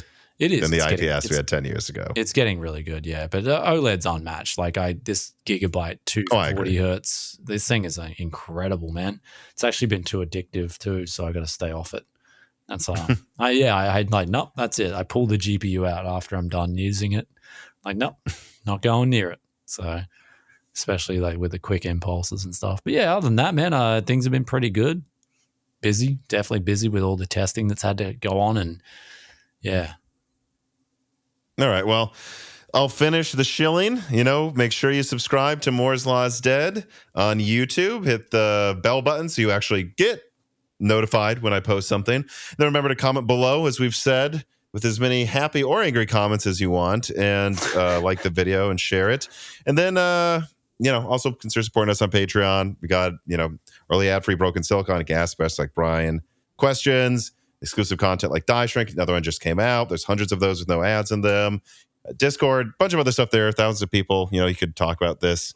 If you want to avoid the angrier people, you can talk with the thousands of patrons on the Discord after this comes out there as well. And otherwise, again, Bryan, thank you for coming on. Thank you for watching, everybody. Thank you for listening. Have a good week, everybody. This podcast was brought to you by the YouTube channel and website Moore's Law is Dead.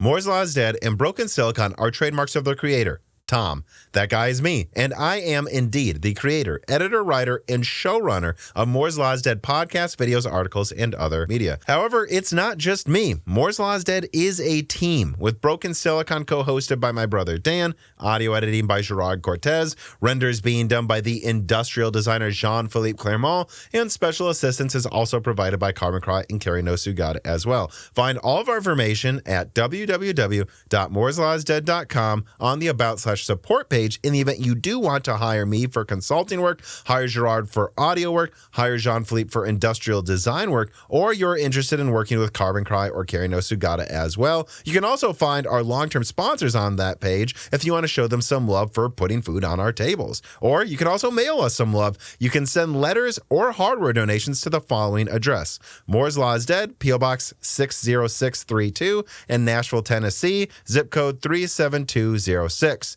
Although, to be honest, the best way to show Moore's Law is Dead some love is to support us on Patreon. Patrons are what makes Moore's Law is Dead content truly possible. Every month, and really every day, depending on who you're talking about, me, Gerard, Dan, and Jean-Philippe are working tirelessly to provide a steady stream of content that we could not keep doing unless we knew the work was possible without being reliant on sponsors dictating every little thing we put out. Don't get us wrong. We love our sponsors, but we love directly working for you, our fans, much more. If you have any extra money, even a couple free dollars a month, consider supporting us directly on Patreon. Those couple of monthly dollars will get you access to the exclusive podcast Die Shrink, voting on subjects of future podcast episodes, the ability to ask guest questions, and of course, access to the Moore's Law is Dead Discord full of like-minded people who I am sure would love to meet you.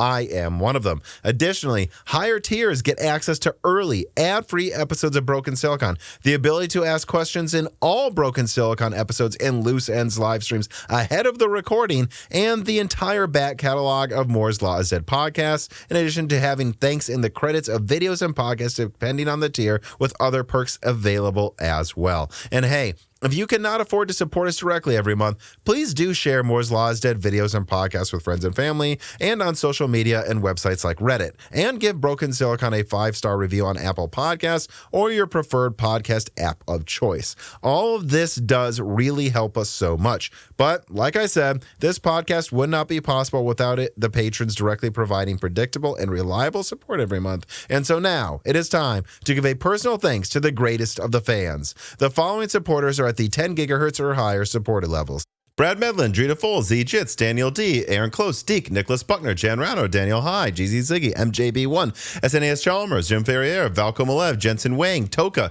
Gregory Sacker, Sark Castro, Chris Strick, Compressed AI Blocks, Ria Spoyo 8, Halbuma, Shredbird, Holden Mobley, Sammy Malas, Jordan Simkovic, Julian Leak, The Boss Haas, Jonathan, Franco Frederic, Krisenting, Jake Dude 23, Jake Martin, Zlicky, Meat and Pork, Nithra Zink, Tim Robb, Ian Clifford, Travis Gooding, Mad, Zootsu Taylor, Stephen Coates, Greg, Michael McGee, Patty Cakes, Gamers Unite, Amiable Chief, Mark Mitchell, Tommy, Mark Raidmaker, James Anderson, Cole Addict, Jamie Witters, Cameron, Henry Zhang, Wesley Sager, Michelle Pell, Hexapuma, Reginald Ari, Tika Autumn, Mai Sharona, Jeff Sedler, Winstar, Corey Leonard, James I. Raider, Winwing, Little Germany, JSMMH, Shay, Milton, Melodic Warrior, Brett Jones, Chuck Glidden, McDaffie, Stephen Dick, Dave Schultz, Austin Haggerty, Justin Bussell, Joe Foote, Brian Scanlon, Hardland, Jansen Angima, Joseph Kelly, Slushbot, Imsa Gun, Tails2299, Mio Val Verga, Sisyphos7771, The Forbidden Juice, RB Racer, Brian Wright, AC, Alex Vega, Dr. J Mad, Free D, Michael Cozy, John Swin, Crystal Joe,